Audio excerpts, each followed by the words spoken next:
We're live. We're live. We're live. Almost on all of them. There we go. Were you away? We were away. We were away. Done. Good afternoon and welcome everyone.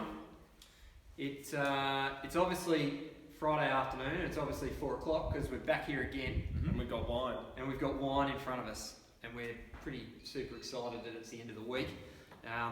And this week, as you may have noticed, we have 3 people here at the bench, at the tasting bench. Triple treat. Triple treat this week. We decided that in light of our coronavirus, relaxation of the social distancing laws, we throw three of us here. It's getting more and more like breakfast radio every week. So, breakfast TV. Who's the cast of the knowing? Just anyone that's watching for us, just quickly on the Instagram feed, you might just let us know whether you can hear fine. If you've been watching in the past, you'll know that we've had a few sound issues and we keep sort of upgrading and updating. But I'm just hoping that someone might say whether it's okay. Oh yeah, Now, we got thumbs up. Thumbs up. Excellent, Right. excellent. Now, before we get too far into this, firstly, I reckon, Let's pour. look, it's Friday afternoon and Pour your wine as well if you haven't yet. Please do so. we don't need too many excuses to pour a bit of wine into a glass. No. We are going to do a couple of quick. We've sort of made this a bit of a regular thing now to kind of shout out to a couple of people who've been tuning in, and a very quick shout out today to Glenn and Renee, who I believe have a bit of a thing for rosé. So I'm hoping you get something out of today and learn a thing or two. And also Fiona Shannon, who's been tuning in right from the get-go. She's done quite a number of these. Thanks, Fiona. And has been a keen supporter along the way. So that is fantastic, and thank you very much for everyone's support. Thank you.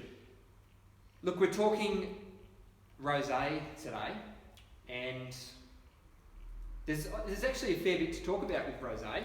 Yeah. Interestingly enough, and we've been manufacturing. So that takes the artisan out of it. That's right. We've been winemaking rosé now.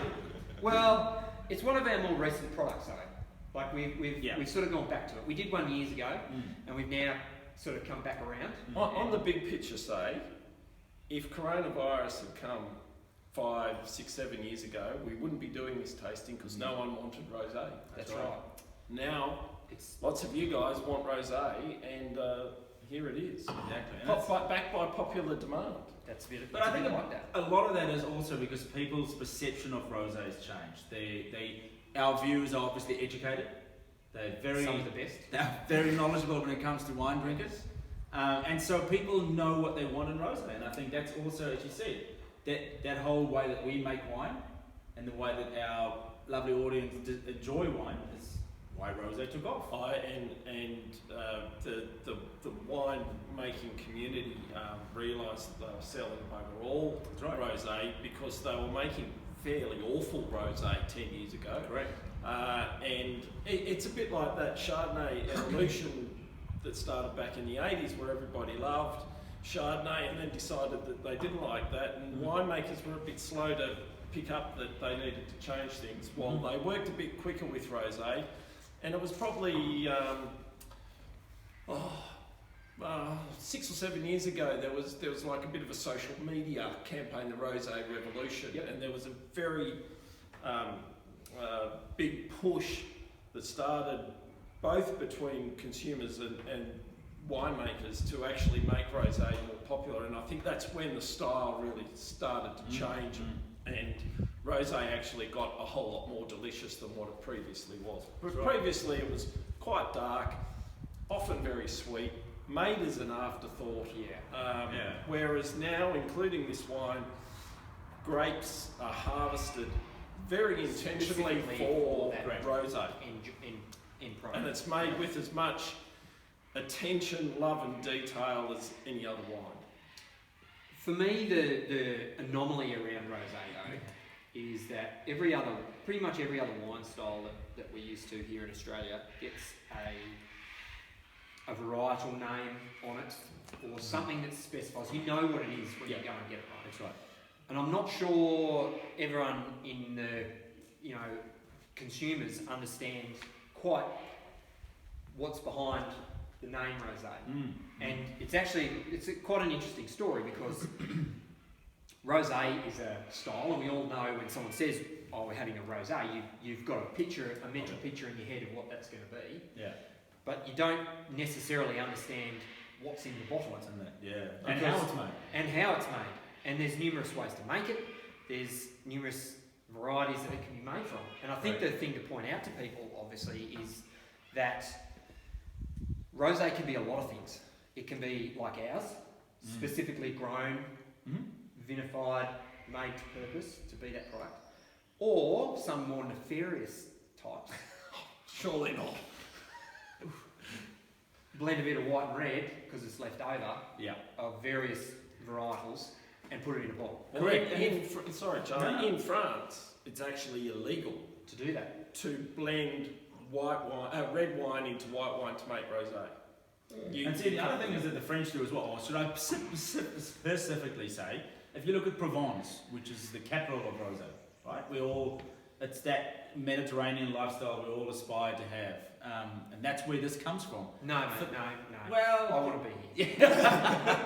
But if you look at rosé, as we just said now, the way we make this, for the true purists in Provence, for them, a Saignée style, like we talked about now, where you can either make it traditional. You might have to explain. So for those, I mean, most of our punters know. Look, they out there. But Saignée is a style where you bleed off, and some of Australian roses are made that way, where you take a Merlot or Cabernet or Cab Franc or Shiraz, you take some of the juice off. But it's made in a traditional red style, correct. And the French see that as an afterthought.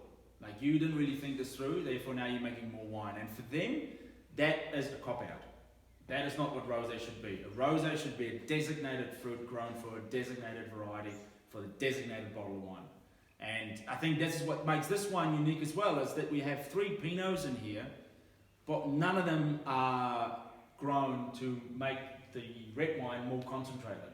These are grown specifically for this wine, and that's what we do. So it is as close to a Provence rosé, which you are going to get. You kind of touched on it, Charlie. Apart from the grape varieties. Apart from the grape varieties. Correct. You sort of touched on the Saunier thing. I might go to Drew about the methodology. How many different ways can we get rosé in a bottle? So rosé can be made from basically any red grape variety you like. As Charlie mentioned, Merlot, Cabernet, Shiraz. Ours is from Pinot Noir, Pinot Meunier, and Pinot Gris. So you can use any variety, and as Charlie said, Saignée, which is just bleeding off a red ferment, that the rest of it goes into normal red wine production. Yeah. The point to make there is you're making a red wine, and you're bleeding off early when the colour's not too dark. Correct. Some of the juice that then gets fermented to become a rosé. So where the rest of the skins and the rest of the juice still goes on to make to get more colour and another red wine. And the benefit for the red wine in that is that it gets more intense colour, tannin, and everything else. But you know, the rosé can be a bit insipid sometimes, and it can lack freshness because you often harvest those grapes for red wine production for for red wine, and it's all maybe a bit overdone for rosé. Or you know, you can use white wine and get a good bit of strong red wine and just dial it up to whatever colour you want. And then the predominant flavour will be the white wine base. Whereas Which is not really rosé, is it? It's not really rosé because this is the confusion, right? Yeah. Because it still says rosé on the Yeah, bottle. I know, correct. And that's what you come back to your first point. Yeah. No one, the average consumer does not know, well, what am I buying? No. And look, most of our varietals that we would have in Australia would be your Cabernet, Cab Franc, Tempranillo, Grenache. And some of them are from that French style. I mean, the French make Provence will be Grenache, Mourvedre, Cinsault, Shiraz, Vermentino. But they can't use white varieties. Well, they could if they put it all in the press together. Exactly. But our varieties are mostly Merlots. And in Merlot, Shiraz, and Cabernets In Australia. In Australia, Yeah. because we need the colour. It's normally quite juicy, the flesh, so there's a lot of juice to skin ratio. So if you get it the other way around, you can get more colour. But I find that style of roses can be quite boring. I think a Saignée can be either really good or it's pretty average. Right. Well, what are we doing? Well, so How do we make Sorry, it? can I just jump in there? Could we just do a sound check on Facebook, please? I've just adjusted Facebook, the can you hear us? sound. Someone said Mark thought it was really windy, but The No, assistant, we're inside. the assistant's been working hard behind the scenes here. Yeah. so keep going, and I'll just see what they Alright. say. Thank you. So yes, how do we make it at Printhie? What's the process? What's in there? What's the process? What are we aiming to achieve? Right, so what's in there? Majority Pinot Noir. In the middle is Pinot Meunier, and then a bit of Pinot Gris. Now, the Pinot Gris is made as a white wine, but as Charlie was explaining for those who were listening last week, Pinot Noir is genetically unstable. It mutates, so you get Pinot Meunier and you get Pinot Gris and Pinot Blanc, and there's lots of different Pinots. So they're all related, and they all have a similar profile.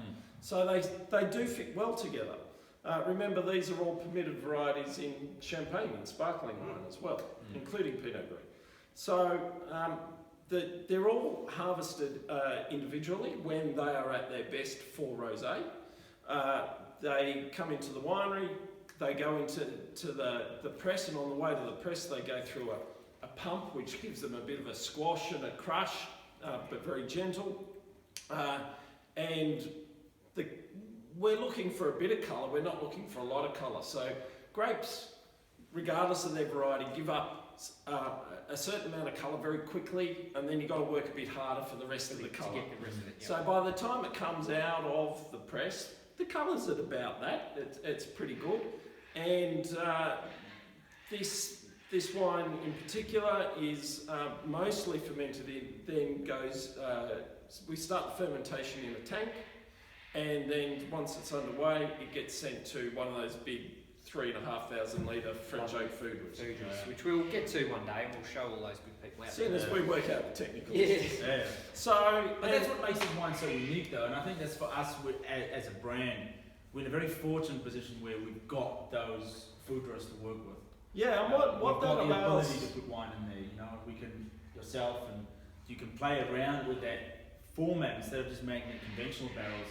You can mix and match a little bit, and makes a big difference in the wines. Yeah, and the great thing about fooders is that they respect the fruit. So, despite there being a lot of oak in that foodra, and the rosé goes into our oldest foodra, so it's well seasoned with previous vintages, but it still introduces some savoury characters without being oaky. So you get the bright fruit, but you get this underlayer of savouriness, which increases the complexity and makes it more interesting. And I think that sort of takes us nicely onto the style of rosé that we're hoping to achieve.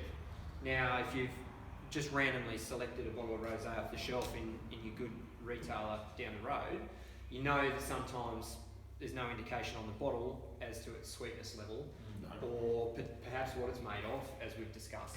So it's a bit of a lottery. We've targeted very much that savoury, drier style of rosé. Yep. Quite deliberately. Yep. One, because Not so dry that it's all steer though. No, There's some that have gone down that path that you sort of struggle to see any flavour. Yeah. Well, certainly. Which would be a crime if you use Pinots the way we do it. Oh, If you did that with Pinot, that's criminal. But certainly, we chose a drier style because we have a preference for that. But we also think And it's also what the consumers have been asking for. Well, we also think that that's where the preferences in the land of retail is heading towards. Definitely. Let's not deny this. Rosé is a pretty big phenomenon in the market around the world at the moment. Everywhere.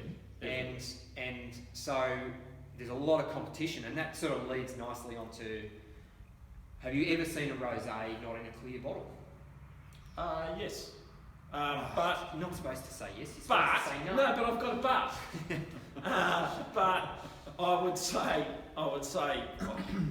90% of rosé is. And the reality is, we're Because trying to people buy seduce with people. their eyes. That's right. We're trying to seduce people on Because it colour. doesn't say what it is on the label. Correct. It's rosé. So I'm you going have to win you over with a bit of dazzle. colour. Yeah, to dazzle you with the detail. Yeah. Jazz fingers. And you'll notice all those very jazz hands. That's it. Well, fingers, hands, whatever. Don't let him dance. No. Well, you'll notice for all those very keen-eyed viewers out there who buy a bit of Printhie that this particular label and the bottle looks quite different It's to a all one-off. the other ones. Yes, it's very much a one-off. It is actually a screen print on the bottle, and And it's textural as well. Yeah, it's You can textural. Feel the print. it's twofold. It's so you can see the colour Yes. to its fullest Yes. extent, and it's a little bit different. There's not many that like it when it sits on the But shelf. you know what? I think it's a genius. From going into the marketplace, if I put my viticulture hat off and put the sales hat on, what people say to me, which they like about this wine, is that where with other rosés, if you put it in the ice, you know, it's summer, you get nice and cold, you buy the beach or the river, the label go off. This one you get cold and you can always see the label. You know what wine that is. You know who made it. And I think that's also part of that bottle, and it looks good on presentation. It's just I think it's a good looking bottle of rosé. Oh, and when it's in your wine store shelf in the Great. fridge and you've got a bit of backlighting, the Yep. label looks fantastic. Beautiful. But it is a one-off. It's the only Printhie wine that is labelled in that way, and rosé is the perfect wine to do that. Oh, definitely, Absolutely. definitely. Now I've got a question. Is it true that a lighter coloured rosé will be less sweet than a darker coloured rosé? No, That's the perception out there. Yeah. But it's not true. No. no. Colour and sweetness is completely unrelated. Mm. In the bad old days, and I say bad old days, 10 years ago or more, when rosés, at least in Australia, were more typically dark coloured, they were also sweeter in general, and that's where that Perception probably comes from. But no, sweetness and colour, at least from a winemaking perspective, is completely unrelated, and I think stylistically you can find some dark ones out there that are bone dry as well. Yeah. So- But do we know what the statistics are? If you look at people that buy rosé, do we know what the numbers are in Australia? How much? I mean, one out of how many bottles do we know? What's sweet or what's dry? Well, who buys rosé? Like the UK had 1 in 8 bottles. 1 in 8 Really? bottles sold Oh. last year in the UK is rosé. I'm sure Uncle Dan would be able to tell you Yeah, it'd be interesting to know How what the many- numbers would be. how many bottles get sold. And look, the growth curve would be a bit like COVID-19. Oh, yeah, It's coming off a very low base yeah, 5 years ago yeah, to an out of control train. yeah. What happens when it gets to the top? So Sauvignon Blanc went through the same thing 15 years ago. It's sort of reached a plateau and pretty much stayed there. It hasn't dropped off the other side. So it'll be interesting to see. For all our Kiwi mates out there, we do love you. We do love them. They're good. Oh, people. the savvy. The savvy. But rosé's undergoing the same thing, and look, there is an element of fashion about the popularity of rosé. Very much. Again, And it's all driven by those, and dare I say the dirty word, those influencers that use rosé at a certain point, at a certain event, and all of a sudden that's the must-have. You have to have rosé. And look, the winemakers in Provence 10 years ago were just about broke because no one wanted to drink rosé. That's right. Now they're selling their estates for record numbers, and God forbid, in a wine shop a couple of weeks ago, I saw one for sale for more than $40 a bottle. And it is unusual. I mean, Yeah. So rosé is very much a difficult wine to premiumise. It has a ceiling, It does. yeah. probably. It does. But Unfortunately, though, as well, because some roses are really good. absolutely. Absolutely. But unfortunately, they can't put their prices up because they need to almost toe the party line. Yeah. And it's difficult to do a range of rosés, Yeah. reserve rosé Yeah. and family reserve rosé. Well, Unless you're a specialist. yeah, you could. There'd be no reason why you could not do But that. see, the thing is, Various if we varieties get back to and this wine, I think the thing that I like about our rosé, the 3 Pinot rosé, is the fact that it's Pinots. And I like the fact that it's Pinot Noir and Pinot Meunier. We all know last week we talked about Meunier. And Ridiculous. Meunier technically Gosh. being lovely and savoury. Right up to speed on me. You know, and this wine just I think it's just an ideal wine to make rosé out. Right. Halliday in particular said that for him, the sign of a good Pinot Rosé is a sign of someone that can make good Pinot Noir. So watch the space till the Pinot Noir comes out. Well, we better actually try it. We better. I've managed to finish mine. Whilst we've been talking. Yeah. Now, But Charlie, I've had a very important question. Is it from South Africa? He made it I up. think it might be. He made it Is the South African single? Oh. No, South African is definitely not single. I'm quite happily married. And So I don't know who up asked to that his neck question. in debt as Yeah, well. No, I am married. No, I am happily married. Oh, there was so many people just throwing it. Turning How off. many people just switched off? What would you eat with it, Charlie? Look, we talked about this beforehand, so I think we've all No, got it is. This things. is just straight off the cuff. I would go and say, I personally, paella, anchovies, I don't eat olives, but olives they say is very good with it. Almost like a mezze plate. You kind of you position you kind of imagine yourself somewhere around the Mediterranean though, don't you? Hands down. With something like this. Well, And most of the foods are kind of I'd Mate. do the same. French Bouillabaisse. Yeah. You know, it's what you can drink. Crayfish, can you imagine? In Provence, you can drink with Provence, rain. Like Daniel Craig coming out of the water, oh, you know, with the head back. I don't know. Are you married under the new legislation? Wow. I don't know. I don't know what it is. But yes, it's very much you kind of get that warmer seaside Yeah, seafood. the great thing about this, and we mentioned it in the Pinot Gris tasting a couple of weeks ago, how versatile Pinot Gris was. I actually think Rosé is almost as equally versatile. You can have it with seafood. Okay, you might need some sort of more richer flavour than bouillabaisses and paellas and what have you.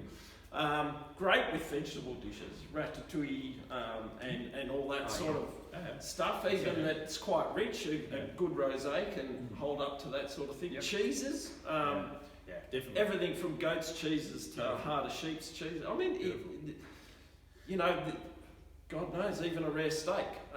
You know, there's a whole heap. And I think this is why it will hang around in terms of popularity, is because of its versatility. And it's not just, you know, look, a lot of people think rosé, it's a feminine drink, and I would completely disagree with it. I know, real men drink rosé. You know, I've got, if you Seen look, that on a t-shirt. you know, and if you look at if you look at one of the biggest things on Instagram on rosé, it's a men group that started, there's Brosé, and it was all about, there's nothing wrong with rosé. Have you got beef in the hood? Well, I think they're probably from up their hood. But it's a very popular wine. It doesn't put itself where you look at some bigger reds are more for certain people. The more aromatics are more for certain people. This really caters for everyone, because if you know the rosé, it caters for whether you like a heavy rosé or light. It's just, I've never seen anyone unhappy with the rosé. And unfortunately for the viewers, they can't see the glorious afternoon light that we can see outside the door.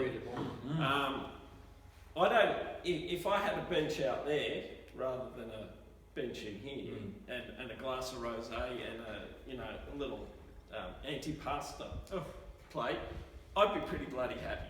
Oh yeah. Sitting right next to the Millwood Vineyard, watching the sunset. It's as good as it gets. That's rosé country. Selling it well. Selling it well. Yeah, So, I'm gentlemen, the question is, what would be your best, or what would, name a couple of rosés that you would have had that you thought, like last week we talked about Pinots and Meuniers, what would be your memorable rosés that you've had? Oh, this one. That's it? Do you know, I don't drink an awful lot of rosé. Yeah. I drink quite a lot of sparkling rosé. Yes. And I'm very, very fond of that. But most of the rosés I would drink would be Aussie ones. Often, you know, the Grenache based Yep. kind ones, South Australian. Yeah, McLaren Vale, Yeah. Rosé, Grenache. Yeah. Those And that's the basis of Provençal. Yeah. Rosé is Yeah. Grenache. For me, I never used to drink a lot of rosé like yourself, and then I had a bottle of Dominique Portet from the Yarra, Yep. which was a fascinating bottle of wine because it was that real, like a lot of people said that was the, dare I say, the Provence of Australia. Yeah. The style that was made. That's It was made by a new. Frenchman in Australia. Yeah.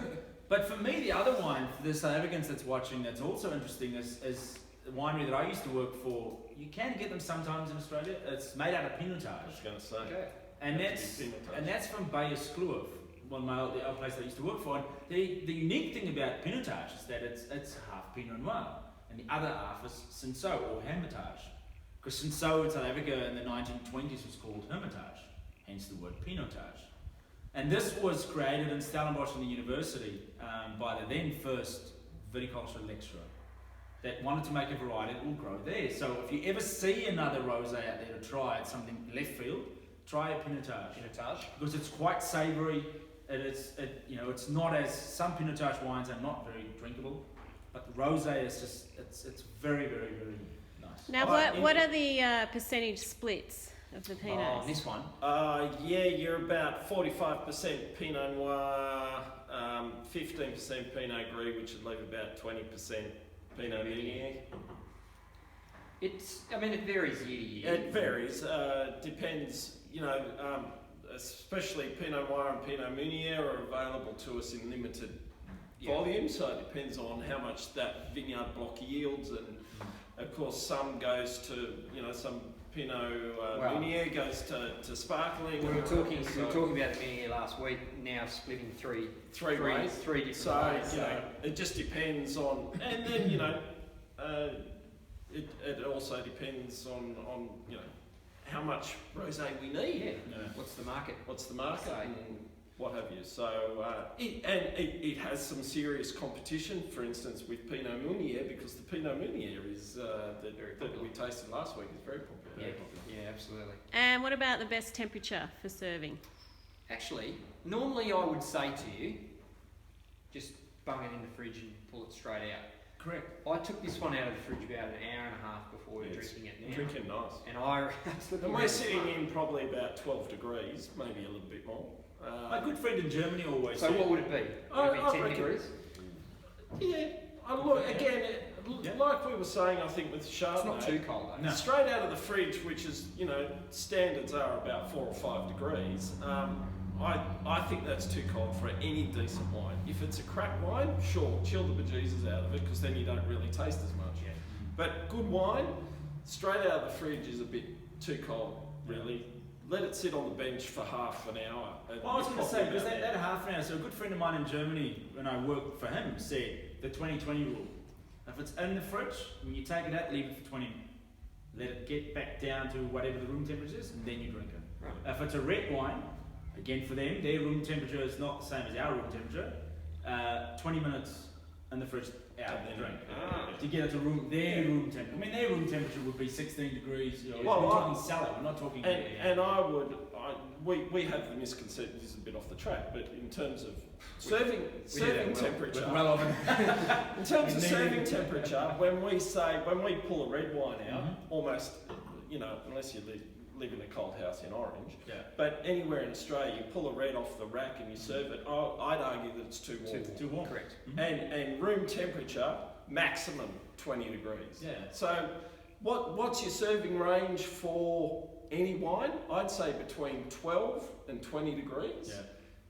More at the 12 end for aromatic and whites and sparkling, more at the 20 end for fuller bodied reds. Yeah. But 12 to 20 degrees, you're either too cold or too hot beyond that, I reckon. Either side. Now, what about cellaring? Oh, drink it. Rosé. It's made to be drunk young. Get into it. It's very much a drink now style. Definitely. It gets fermented in stainless to maintain freshness. Can anyone think of a rosé that gets better? No. It doesn't work. Look, you run into issues because they're mostly in clear bottles too, with the Light colour. strike. Yeah, light strike and the colour going a bit from pinky to browny. So they're made to drink now. Yeah. So don't hold on to them. No. We'll make more. Don't worry. So, Maybe if you like- could just chat about the red and white. Which ones are red grapes in there? Okay. So of the three varieties that are in there, all Pinot varieties, the Pinot Noir and the Pinot Meunier are both red varieties. The Pinot Gris we make as a white wine is actually Gris being French for grey, and when you hold the grapes in your hand, aren't an obvious white. I call colour. them mauve. Yes, they're quite purple. They're quite dark. Hanging on the vine, they're quite dark. And in fact, so all three varieties have quite a bit of colour about them. What makes it this colour? Well, it just comes from the colour that runs from the press. So we bring red grapes in and we treat them like a white wine. So the red grapes going into the press, press it off, whatever colour is extracted during that process, that's where we... So in sparkling wine with these exact same grapes, for winemaking, we want to get rid of the colour. So I don't add any sulphur to it, and what happens is the fermentation process bleaches the colour out, for want of a better word, and it comes out at the end of ferment as white. With the rosé, I add sulphur at the press to the juice, which actually binds up the colour and keeps the colour. Yep. Because if I didn't do that, it'd come out white. But from a growing point, if you look at vineyard-wise, these for sparkling wine, as Drew said, we would do the growing part will change a little bit. We would grow it and pick it earlier. We're not chasing sugars, we're chasing the right acids.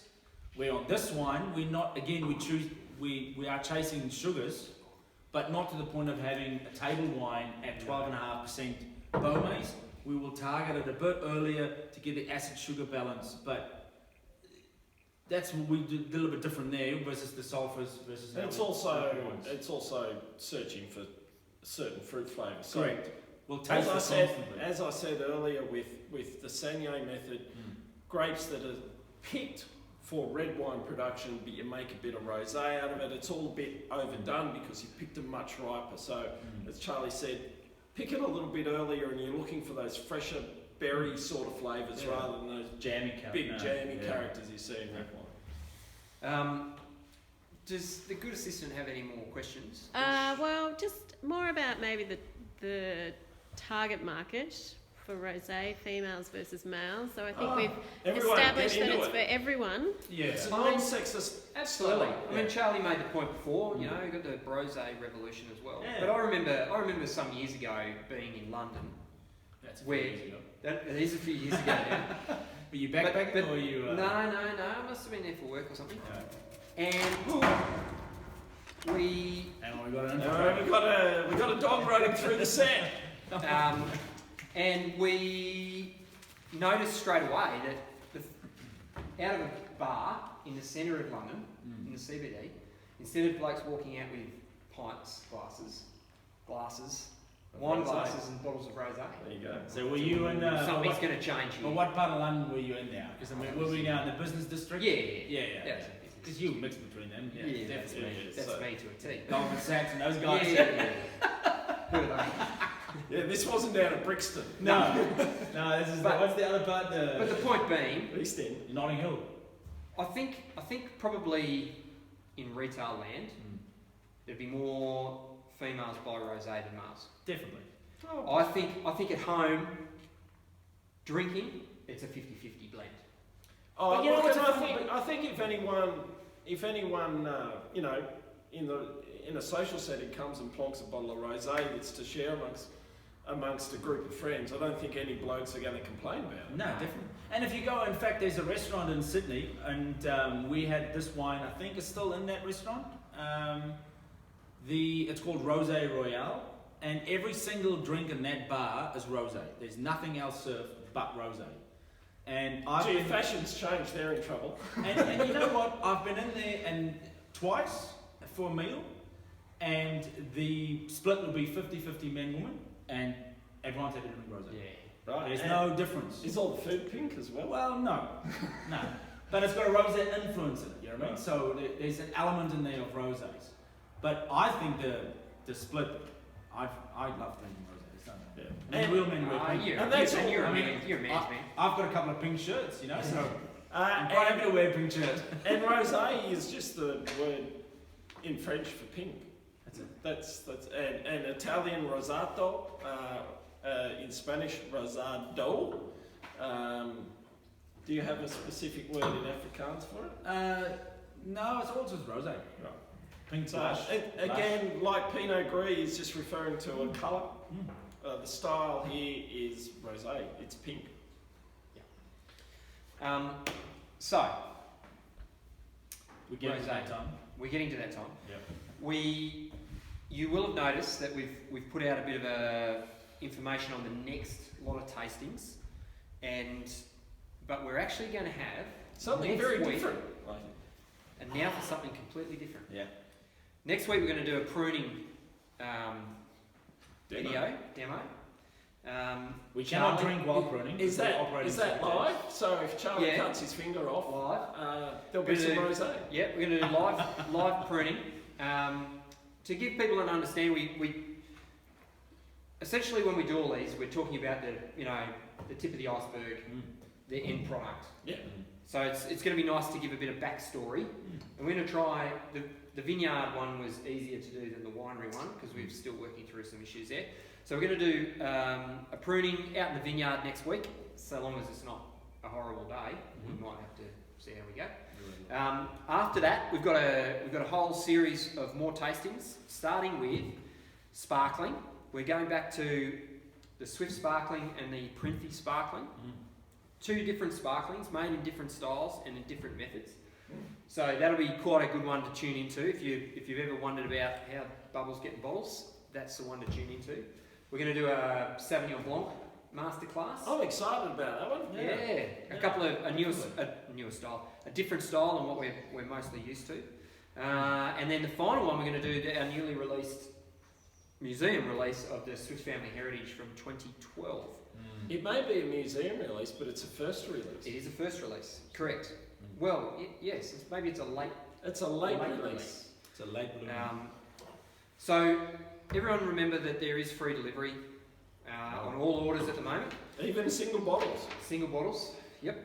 And there's always a code that runs from this period now and Friday afternoon through to Monday morning, I think. That if you purchase over the weekend and you use the Friday tasting code, you get a bigger discount. So that's pretty exciting too. Do we have anything else, Emma? I mean, Stig.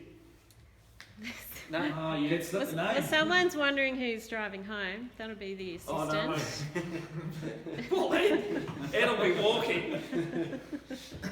Look, thank you everyone for tuning in. We ran a little bit over time again today. Such is our want. Yeah, such as, this is the beauty of these sorts of things. And we look forward to seeing everyone next week Next week, yeah. in the vineyard for something a little Different, bit yeah. different. Oh, and you can catch Dave Oh, live tonight. 7 o'clock tonight, 7 p.m.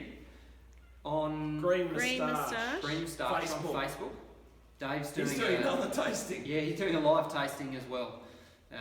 So 7 anyone that- p.m. Yep, anyone Green who hasn't had Moustache. enough live tasting, 7 p.m.'s the time. Yeah. You can. So do it yeah, get your orders in. So with delivery, we've been very clever. We've built in an extra week to enable deliveries because you don't need a bottle of wine in front of you. You don't need, but you should have a bottle of wine in front of you whilst we're pruning. Charlie can't have a bottle of wine, No, but no. you can. I was going to Watch say, it is Charlie. quite cold in the vineyard we're going, so I might have a herb flask. Just a little bit of with Rosé. Yeah, with rosé in it, definitely. 2 weeks from today is the next virtual wine tasting in this format. So the sooner you get your order in, the more assured you are of having the wine in front of you by that. I've done a few already, so thank you to all those who've got in early. That's good. They will be winging their way too shortly. Good. And happy Mother's Day for last weekend. Thank you for all those orders of those special packs. Yeah. Ed had a tremendous morning driving around saying hello to everybody and a socially distant, appropriate Distance. dropping off flowers and sparkling No, water. it was good. We enjoyed it. Didn't And make look, sense. and the other thing is as well, before we go, the important thing, we're still in lockdown. Everything is still going, but support your local businesses. Yep. Those ones that are choosing to open with the new regulations, go and support them. Order a pizza, get a bottle of wine. You know, let's get Drink Printhie, not Provence. yeah, let's get everyone. You know, let's I like get all through it. That could be a hashtag. We can make a hashtag out of that. Don't drink Provence, drink Printhie. Yeah. It's a long hashtag, but it can be done. No, yeah. Printhie, not Provence, then just short. Yeah, true. Anyway, Righto. Thanks, gentlemen. thanks for tuning in. Thank you. We'll see you next week. Bye.